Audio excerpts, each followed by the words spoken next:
Hi guys, it's the Trunchbull. Ugh, here we go. In the interval, Miss Honey left the classroom and headed straight for the headmistress's study. She felt wildly excited. She had just met a small girl who possessed, or so it seemed to her, quite extraordinary qualities of brilliance. There had not been a time yet to find out exactly how brilliant the child was, but Miss Honey had learned enough to realize that something had to be done about it as soon as possible. It would be ridiculous to leave a child like that stuck in the bottom form. Normally, Miss Honey was terrified of the headmistress and kept well away from her. But at this moment, she felt ready to take on anybody. She knocked on the door of the dreaded private study. Boom, boom, boom, boom, boom. Enter, boomed the deep and dangerous voice of Miss Trunchbull. Miss Honey went in. Now, most head teachers are chosen because they possess a number of fine qualities. They understand children, and they have the children's best interests at heart. They are sympathetic, they are fair, and they are deeply interested in education. Miss Trunchbull possessed none of these qualities, and how she ever got her present job was a mystery. She was above all a most formidable female. She had once been a famous athlete, and even now the muscles were still clearly in evidence. You could see them in the bull neck, in the big shoulders, in the thick arms, in the sinewy wrists, and in the powerful legs. Looking at her, you got the feeling that this was someone who could bend iron bars and tear telephone directories in half. Her face, I'm afraid, was neither a thing of beauty nor a joy forever. She had an obstinate chin, a cruel mouth, and small, arrogant eyes. And as far as her clothes, they were, to say the least, extremely odd. She always had on a brown cotton smock, which was pinched in around the waist with a wide leather belt. The belt was fastened in front with an enormous silver buckle. The massive thighs, which emerged from out of the smock, were encased in a pair of extraordinary breeches, bottle green in color and made of coarse twill. These breeches reached to just below the knees, and from there on down she sported green stockings with turn-up tops, which displayed her calf muscles to perfection. On her feet she wore flat-heeled brown brogues with leather flaps.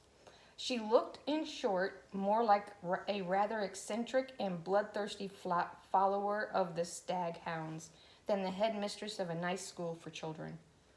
When Miss Honey entered the study, Miss Trunchbull was standing beside her huge desk with a look of scowling impatience on her face. "Yes, Miss Honey," she said, "what is it you want? You're looking very flushed and fluttered this morning. What's the matter with you? Have those little stinkers been flicking spitballs at you?" No, headmistress, nothing like that." "Well, what is it then? Get on with it." "I'm a busy woman." As she spoke, she reached out and poured herself a glass of water from the jug that was always on her desk. "There is a little girl in my class called Matilda Wormwood," Miss Honey began. "That's the daughter of the man who owns Wormwood Motors in the village," Mr. Trunchbull barked. She hardly ever spoke in a normal voice. Rather, she either barked or shouted. "An excellent person, Wormwood," she went on. "I was in there only yesterday. He sold me a car, almost new, only done 10,000 miles. Previous owner was an old lady who took it out once a year at the most. A terrific bargain. Yes, I liked Wormwood. A real pillar of our society. He told me the daughter was a bad lot, though. He said to watch her. He said if anything bad ever happened in school, it was certain to be his daughter who did it. I haven't met the little brat yet, but she'll know about it when I do. Her father said she's a real wart." "Oh, no, Miss Headmistress, that can't be right," Miss Honey cried. "Oh, yes, Miss Honey, it darn well is right. In fact, now I come to think of it, I'll bet it was she who put that stink bomb under my desk here the first thing this morning. The place stank like a sewer. Of course it was her." Here's Miss Trunchbull.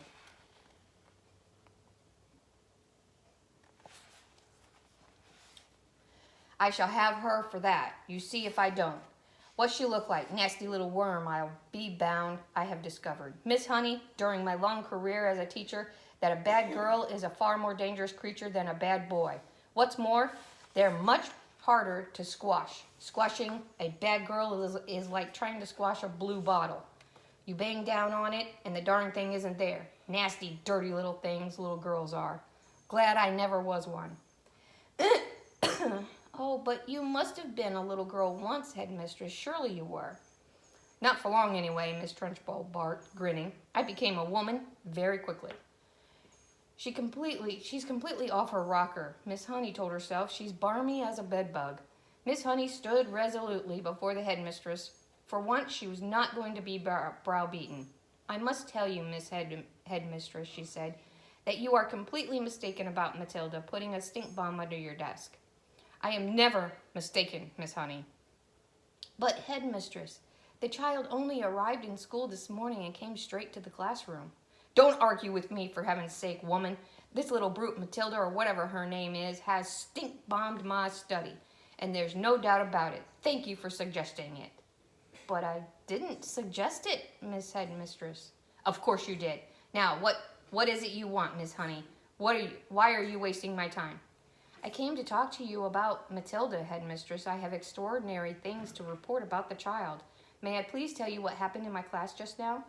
I suppose she set fire to your skirt and scorched your knickers, Miss Trunchbull snorted. No, Miss Honey cried. Matilda is a genius. At the mention of this word, Miss Trunchbull's face turned purple and her whole body seemed to swell up like a bullfrog. A genius, she shouted. What piffle have you been talking about, madam? You must be out of your mind. I have her father's word for it that this child is a gangster. Her father is wrong, Headmistress. Don't be a twerp, Miss Honey. You have met the little beast for only half an hour, and her father has known her all her life. But Miss Honey was determined to have her say, and she now began to describe some of the amazing things Miss Matilda had done with arithmetic. So she learnt a few tables by heart, has she? Miss Trunchbull barked. My dear woman, that doesn't make her a genius, it makes her a parrot.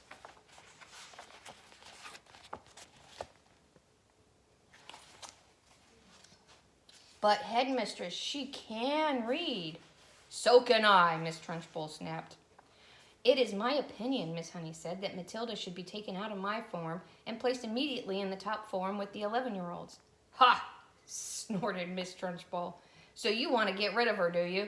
So you can't handle her. So now you want to unload her onto the wretched Miss Plimsoll in the top form where she will cause even more chaos. No, cried Miss Honey. That is not my reason at all. Oh, yes, it is, shouted Miss Trunchbull. I can see right through your little plot, madam. And your answer is no. Matilda stays where she is, and it is up to you to see that she behaves herself. But, Headmistress, please, not another word, shouted Miss Trunchbull. And in any case, I have a rule in this school that all the children remain in their own age groups regardless of ability. There's Miss Honey trying to explain what's happening. Great Scott, I'm not having a little 5-year-old brigand sitting with the senior girls and boys in the top form. Who ever heard of such a thing? Miss Honey stood there helpless before this great red-necked giant. There was a lot more she would like to have said, but she knew it was useless.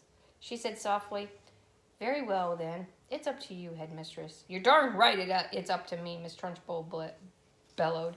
And don't forget, madam, that we are dealing here with a little viper who put a stink bomb under my desk. She did not do that, Headmistress. Of course she did it, Miss Trunchbull boomed. And I'll tell you what, I wish to heavens I was still allowed to use the birch and belt, as I did in the good old days. I'd have roasted Matilda's bottom for her so she couldn't sit down for a month. Miss Honey turned and walked out of the study, feeling depressed, but by no means defeated. I'm going to do something about this child, she told herself. I don't know what it will be, but I shall find a way to help her in the end. Dun. Looks like Matilda is in trouble, and she hadn't even done anything yet. What in the world is the Trunchbull going to do to Matilda? Draw me a picture, write it out. Wash your hands. I'll see you in a little bit.